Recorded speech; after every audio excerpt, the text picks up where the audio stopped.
네, 모레 나올 대법원의 결정 어떻게 나오든 지금 진행 중인 대선에 영향을 미칠 수밖에 없습니다. 선고 내용에 따라 어떤 파장이 예상되는지 박원기 기자가 전해드립니다.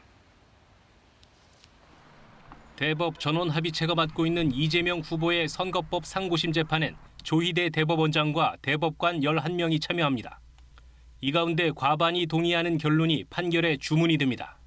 12명이 참여하다 보니 의견이 엇갈리고 쟁점이 복잡할 경우 심리가 장기화할지 모른다는 예상도 있었지만 대법원의 선택은 속전속결이었습니다.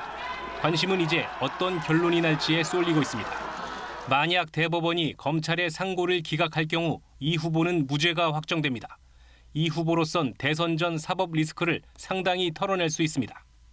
유죄 취지로 사건을 2심 법원에 돌려보내는 파기환송 결론이 나더라도 코앞에 대선 출마가 불가능해지는 건 아닙니다. 다만 이 후보의 정치적 부담은 커질 수 있습니다. 대법원이 2심 무죄 선고를 뒤엎고 직접 판결하는 파기 재판 가능성도 없진 않습니다.